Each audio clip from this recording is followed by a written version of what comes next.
So hello, Dave. How's it going? How was your fourth? Fantastic, Sarah. How was yours? Well, as I said to you before, I think I went to the most incredible and memorable 4th of July party I've ever been to. And as a Brit, I just think, I'm always glad to be welcomed to those parties. I'm sure. Well, you're an American citizen now, right? So I am. I you am. are celebrating independence just like the rest of us are. Yes. No, I definitely am celebrating it. But sometimes it does. Yeah, I aid to some interesting conversations when people hear my English accent and they're like, oh, okay, didn't we run away from you? It's like, yeah, but I followed and here we are. You didn't say happy treason day to anybody then. No, I avoid that. That's awesome. Yeah. And then you had a birthday. So I what a did. great weekend. It was, yeah, I feel very lucky living in the States because I now get, I get fireworks for my birthday as well, which is on the 6th of April. So I'm like, man, like I love it.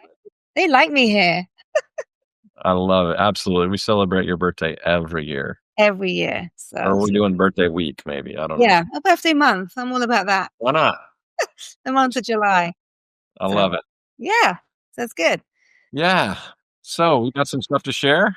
I do. And actually it kind of really, kind of sparked, it came from a spark of something that I'm working on right now.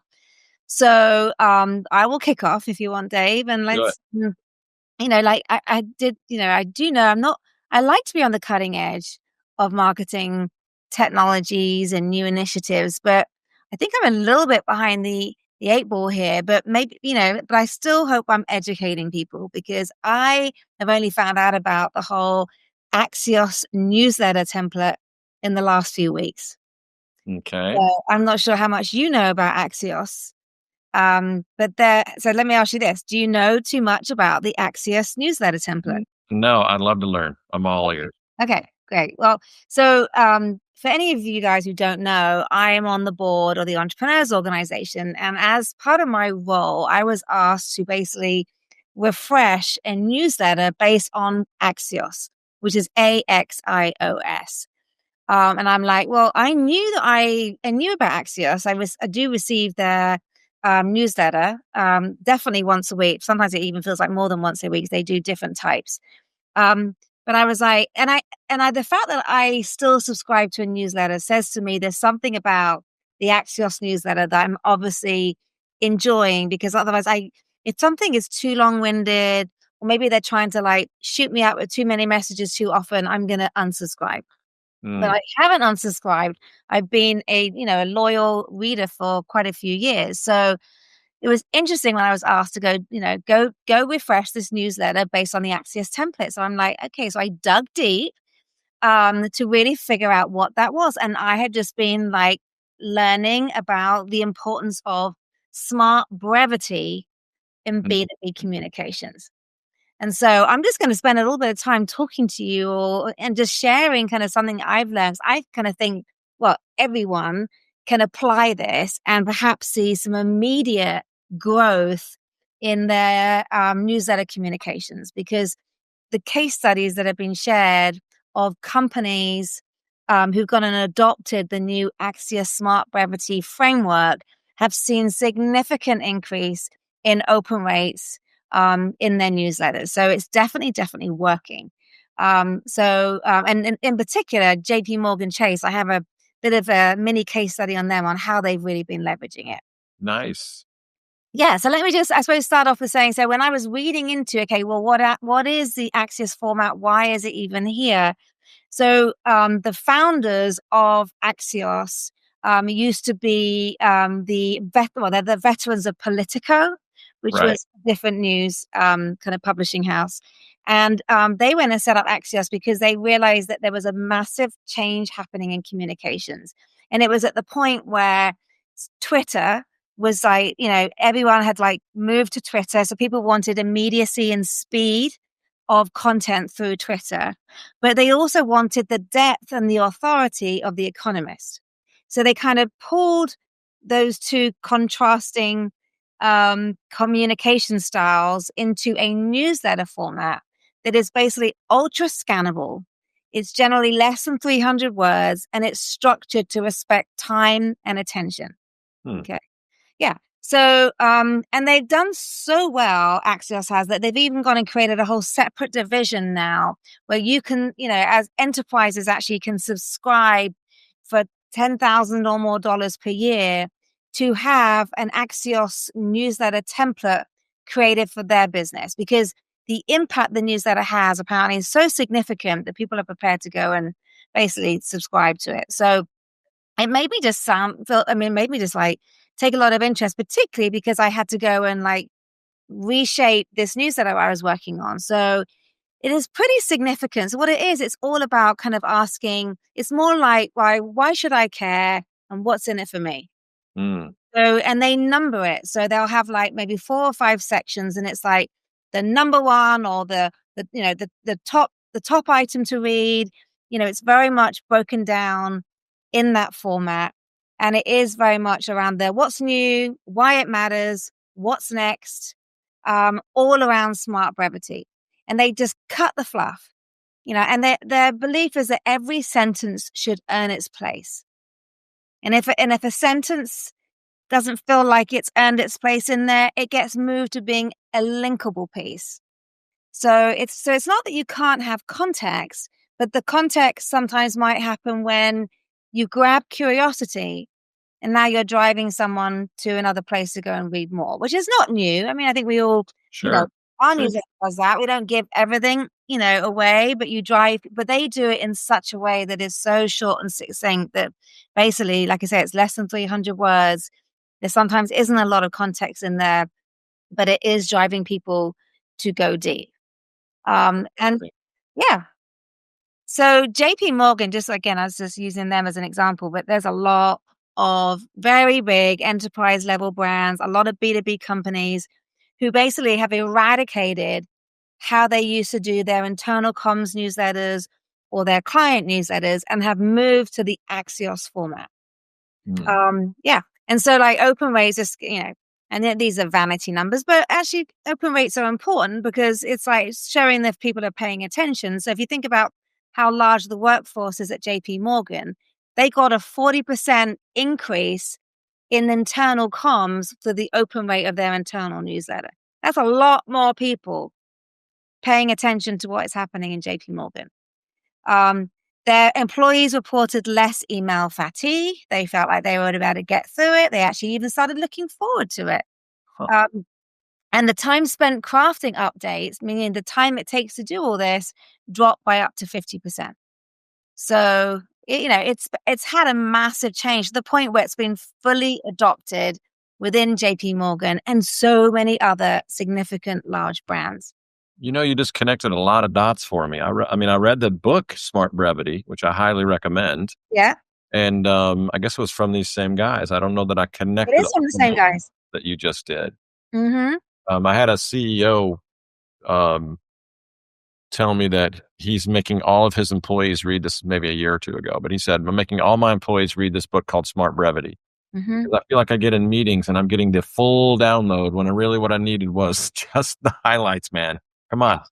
Let's figure out a way to get this information to me cleaner. I need it. I want Yeah. it, Mm-hmm. but just shorten it and, but keep it smart. So smart brevity just was a fantastic idea. And here you're talking about using it in content development and on newsletters and in updates. And that's just genius. I think there's so much relevance to that. Yeah. Maybe we'll have to think about how this fits into my content as well, my topic today. But that is really interesting and Yeah. needed. I know, so needed. They talked about that again, like I said, a lot of brands are working with the Axios platform, but they've standardized not just newsletter formats, they've streamlined updates to leadership, which is what Mm. you talked about. Like you say, you go into a meeting and maybe that's where that stand-up meeting idea came from. Just sit down to stand Yeah. up, let's keep it really short. But they also train cross-functional teams to the new format. So JP Morgan Chase haven't just it's not just a written format, it's the way in which they communicate internally. It's the smart brevity format. So I just think, obviously it's been very effective for them. And and it really wasn't. And I used AI to been working on this new format for the entrepreneurs organization, and it's so easy to do. You kind of just show me an Axios Smart Brevity framework for a newsletter, and then like take that framework, plug in the old newsletter, which was just, when I say old, someone just wrote it a week ago thinking we were going to keep it in the old format. And you just basically show exactly how it needs to change. And obviously it changes it. But the difference is significant. It's Yeah. like so much to the point. Um, this one is very much in the chronological order. Most important thing first. And you literally can just give the information away in less than 60 seconds. It's so smart. I mean, I can think of, decades of, trying to tell folks on my teams and even trying to keep myself doing this is say, make the content scannable, right? You're presenting a slide, people should be able to scan this slide and move on. Or if it's a document or it's research you're presenting, make it scannable, and then they can come back for more detail if they need to. That's so huge. And I've even, you think about the way you consume content. Like I've taught myself to read books, especially business books, Mhm. like this. So I'll read like this, scan it quickly, topic, topic, topic, and then come back and get in the fill-in story or the content that drives it home. I don't necessarily need that if I get the content. Yeah, that's very I true. got the point. I got it. Next Yeah, chapter, please. yeah. Sometimes you want to get lost in the story and all that. And mostly I save that for fiction. I would agree. For fiction, that matters more. But you're literally just you're trying to learn from something. So you don't always need sometimes you need the context if you're struggling to understand what you're learning and why it matters. But other times you just need to hear it or see it written down. You're like the main point and you get it. You can understand it. Um, Yeah. so, Well, a link to the book here for sure. mhm. And then it should be pretty easy to just Google Axios newsletter and get what you want. So, Yeah, it's pretty easy, but there's actually a website, maybe we can add that as well, where you can actually subscribe to the Axios newsletter template, and you have to pay for it, I think, but you can get help writing in this way. Yeah, I've never done it, so I wouldn't suggest doing it. I did it myself this morning, just using AI, and it was a big game changer and pretty easy to do, and has made we'll see what the open rates are going to be. right. I might be saying they weren't as good, but right now we're trying it. Yeah. But it's so good because this is the business we're in. We create a lot of content in our company, right? We write a lot for our clients, Yeah. and a lot of it is technical. And sometimes we have to wrestle a little bit with how much detail, how much do you need to describe this feature, function, or this benefit? Like maybe we can move on a little bit, from this content. But so we're constantly driving that balance for our customers and the way we write and the way we, represent them out there to the world. And so this is a great tip and definitely can make our stuff and our client stuff better for sure. Yeah. Yeah. That's Yeah. awesome. Glad you liked it. So maybe I Absolutely. find the 8 ball. Like, I'm a few years old on this one. I think it's been going for a while, but it's like it still matters. It matters now. And I think it's becoming even more important as so much content is still being produced. How do we get to the nugget, in the most simplest and efficient way possible? And I think Well, that's it's made 100%. Yep. Mhm. 100%. Once again, Sarah, we have serendipitously found our way to a similar topic. Let's do it. I want to hear Every, yours. every week we get to the end of the podcast and we say, here was the theme we didn't know was the theme. Okay. Um, Excited. yeah. So, a lot of clients ask us for help with SEO, Mhm. right? Most of our clients, big piece of their business is their website. Mhm. Either people hear about them and go to their website to check them out. Maybe they even potentially do business through their website if it's some kind of SaaS product or something. But they also use their website to be found, right? This SEO, search engine optimization, right? Very important. I know many businesses that is their main focus for driving traffic to their website. And that traffic is the main way they get revenue. Well, the world is beginning to change. And I saw a report that is shocking about the speed at which it's changing. So, all of a sudden, I know you have heard these terms because we've talked about them. No click search. Hmm.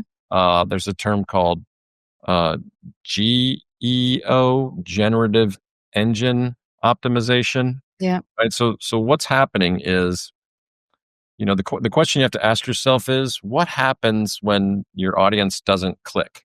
When the people you're trying to reach never find their way to your website, but they got the answers without you providing them. That's what AI is doing to people, right? They're getting answers without ever going to the website. So this report that I got to kind of read through was in TechCrunch, and I'll link the article here. People can go check it out themselves. It talks about news outlets.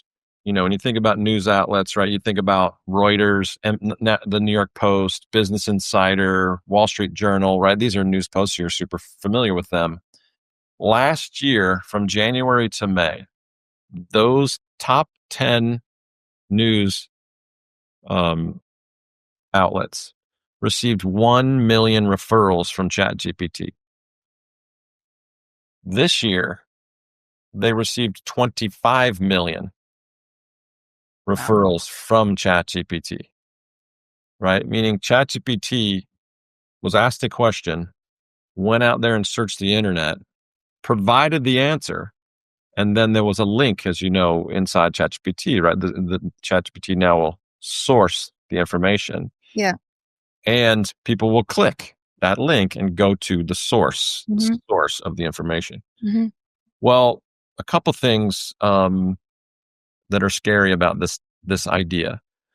Especially if we think of ourselves as thought leaders, as uh, content providers, as news sources for our own industry, whatever industry we're in, right? Zero click searches made up almost 70% of news related Google queries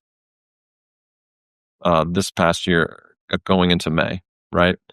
So what that means is someone asked Google a question, and Google just answered it right there at the top, right? Gemini's answer came, Yeah. blah, blah, blah, and they never clicked in, Wow. right? So that All that means, missed opportunity. what's that? All that missed opportunity. What used to be there, 70% of those searches were showing the source. So you're saying those 70% were not showing any source. It was just Gemini coming up and writing out the answer. Yep. Here's another one that's a little terrifying. Organic news traffic has dropped from 2.3 billion to 1.7 billion year over year, right? So what that means is that's the gap. That's what used to go through Google into these news sources. And so now you've got this big problem, right? Take those three things that are happening. ChatGPT is clearly getting more and more of the search. They're sending some of the traffic through, but they're answering it directly. Mm. Google's also answering it directly. And then organic traffic has plummeted, right? So now how in the world are we supposed to operate in this environment when our websites are the source of our business, and ChatGPT, Gemini, all these other tools are basically potentially we're scrubbing our website, right? Providing the answer, and maybe they source us, maybe they don't. Maybe they source us and people don't bother coming through, right? Mhm. How do we kind of compete in Mhm. this environment, right? Just a couple more things to think about. ChatGPT's web search is up 52% this year over last year. It's growing like crazy, right? Yeah. So it's just, this is what's sort of interesting to me about what you found from how to create meaningful content, Mhm. right? Because we as marketers have to make sure that we're ready for SEO, to decline, and for, let's call it Yeah. GEO, fine, I'll call it Yeah. that, Okay. What to, else? to increase, Yeah. right? Um, and if I'm doing that, we have to think differently, right? It's not just about getting people to find your content somewhere online and come straight to you. right? I have to just think differently about the way we make all this happen. So what's exciting for Frenzy is because we're content creators, right? And kind of always have been. We've never been the techie, nerd oriented, SEO driven, put the perfect word all over, and the back of the website has to have all the right words in all the right places, right? We've outsourced most of that for our clients, or they've outsourced it and we've worked with it. But we are who we are is meaningful content, rich content, thought leadership content, and helping clients be seen as the expert, Mhm. to create marketing that shows them as the expert in their space. And so now let's think about how we start to beat this, or compete in this world, right? Well, the first one we just talked about is I got to optimize now for AI discovery, not just SEO, right? So we have to structure the data, which is what you were talking about, Mhm. structure information. Schema still matters, right? That's how the website describes what's on the website. Yeah. Uh, but the content, the architecture of the content, right? The model now looks through the content, not just the word. So it's trying to build the meaning behind what you're saying. And that's how it judges whether you're truly an expert in this space or not. Mhm. Right. Mhm. Another way would be potentially to build strong emails, newsletters, right? Branded microsites that are around our own site. Right? We need to think about putting our content in other places. Right? I really like that idea quite a bit. And kind of in that same space is I'm going to use the word PR and put little quotes around it, because it's really about being thought leadership, but getting those third party referral sources is going to be huge. Yeah. If you can get the trade rags in your industry to talk about you and to refer to you and get you on a panel and get speaking opportunities, right? These are meaningful, rich content pieces. Mhm. Your own research, right? These are rich content pieces that the AI sources love that stuff, right? So more and more of that. The other one would be, let's call it, um, contextual meaning, right? Are you writing about true issues that your customers care about? Because that's what they're searching. Yeah. You used to put the words of the services you provide. You make sure they're all over the place. But now people are searching for what you do. But what they're doing is they're searching in the context of their own problem, not in the context of the solution. It's true. Right? So ChatGPT just goes and answers the problem Mhm. for them. I mean, I think we've all done that, right? I Mhm. mean, I had to fix a grill the other day, and I go, how do I fix this grill? And it just told Yeah. me, Mhm. right? There were sources in there, YouTube and all that kind of stuff. So, but we have to make sure that we're thinking in terms of the problems we solve, not just the solutions or the services we provide and all that. That's Yeah. complex. People need to really think through that, Yeah. right? No, that makes sense. I mean, you're right. I imagine our content has to be a little bit more fluid, a little bit more conversational, because people are going to chat and saying, like you say, how do I fix my barbecue? And they're looking for, you can fix your barbecue by, or do you have this problem with your barbecue? If you have this problem with your barbecue, you need to go and do this. Whereas maybe that barbecue company in the past would have maybe talked a little bit more about recipes for your barbecue. I don't know. You got to like change the context of what you're talking about a little bit more. Maybe thinking even more human than what we've done before. Yeah, for sure. There's no question about it, which is kind of interesting since AI is the problem that we're trying Yeah. to solve for, Hmm. right? But you bring in the sort of the final point is to treat these AI tools as referral sources, not as search engines, Yeah. right? Think of AI as a news source, as Yeah. a reporter looking for smart information about this topic. Hmm. If they happen to bump across your website, what will they find when they come there? Yeah. Right? Will they find that you are truly an expert in this space, Hmm. not just a list of services, Yeah. right? Yeah. And so this is the world we now have to compete in, especially B2B, but it's not exclusive to B2B. No, no, it's not. Right. And Hmm. so, I just was blown away by this report. It sort of confirmed what we've been thinking. We've been talking about this, AI driven searches and no click searches being a problem. We're watching our clients suffer through it. And so we're beginning to build this solutions oriented process around this for all of our clients, big and small, by the way. Hmm. Yeah. I mean, and as a PR professional, for me, this could be the reignition of the glory days of PR, because it's, you know, I feel that, PR has, and I talk about, they write about this a lot, PR being the second cousin behind marketing, and marketing has evolved so much because of, data, and we're being able to track so much more, etc. But PR, we've struggled with measuring PR, but actually we are understanding now that AI cares a lot about third party, highly credible sources. And so, a very good reason for you, if you're running the comms for your company, it's like, can you afford to not do PR? If PR is going to be rated so highly by the AI way, the algorithm, I don't know what you want to call it, but, or by GEO, if generative engine optimization, Nailed it. Good. yeah. If that is, if this is the era we are in, then yeah, those third party sources are going to matter more than they've ever mattered before. Yeah, Which is, I think yeah, mm, I completely agree. I think it's a modern version of PR for yeah. sure, right? And the tricky part about all these news sources is they're having their own struggles. And so, yeah, you're right that I think this is kind of be kind of fun for you because the world's sort of coming back to rich content Hmm. and having that be meaningful and third party content and all that. I think you're right, which is go ahead and pat yourself on the back because you've waited it out. I didn't do it, but I'm just glad. It finally came back to you. Yeah, but I think the takeaway for me here is AIR, right? Do I have an AI relationship, right? Mhm, AI relations is what we need to be building here. Do I understand my relationship with AI, my brand's relationship, and my content's relationship with AI?